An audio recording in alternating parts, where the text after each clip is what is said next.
ഗോവയ്ക്ക് സമീപം ചരക്ക് കപ്പലിന് തീപിടിച്ചു. ഗുജറാത്തിലെ മുന്ദ്ര തുറമുഖത്ത് നിന്ന് ശ്രീലങ്കയിലെ കൊളംബോ തുറമുഖത്തേക്ക് പോയ കപ്പലിനാണ് തീപിടിച്ചത്. തീരസംരക്ഷണ സേന എത്തി തീയണയ്ക്കുന്നു. വിശദാംശങ്ങളുമായി അർജുൻ മട്ടന്നൂർ ചേരുന്നുണ്ട്.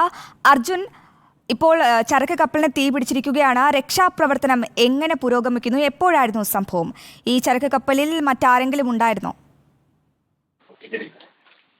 തീരദേശ സംരക്ഷണ സേനയാണ് ഇപ്പോൾ രക്ഷാപ്രവർത്തനം നടത്തിക്കൊണ്ടിരിക്കുന്നത്. ഗോവയിൽ നിന്ന് 102 ന്യൂട്ടിക്കൽ മൈൽ ദൂരത്താണ് ഇങ്ങനൊരു അപകടം ഉണ്ടായത്. ഗുജറാത്തിലെ മുദ്ര തുറമുഖത്ത് നിന്നും ശ്രീലങ്കയിലെ കൊളംബോ തുറമുഖത്തേക്ക് ചരക്കുമായി പോകുന്ന കപ്പലിലാണ് തീപിടിച്ചത്.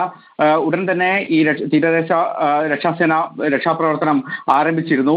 ഒരു കപ്പൽ, തീരദേശ സംരക്ഷണ സേനയുടെ ഒരു കപ്പൽ ഈ ഭാഗത്തേക്ക് തിരിച്ചിട്ടുണ്ട്. അതോടൊപ്പം തന്നെ അവിടെ ഈ രക്ഷാപ്രവർത്തനം മറ്റ് കപ്പലുകളും ഏകോപിപ്പിക്കുന്നുണ്ട്. അതോടൊപ്പം തന്നെ നിരീക്ഷണ വിമാനം കാര്യങ്ങൾ കൃത്യമായി നിരീക്ഷിക്കുന്നുമുണ്ട് എന്നാണ് വാർത്താക്കുറിപ്പിൽ കോസ്റ്റ് ഗാർഡ് തന്നെ അറിയിച്ചിരിക്കുന്നത്.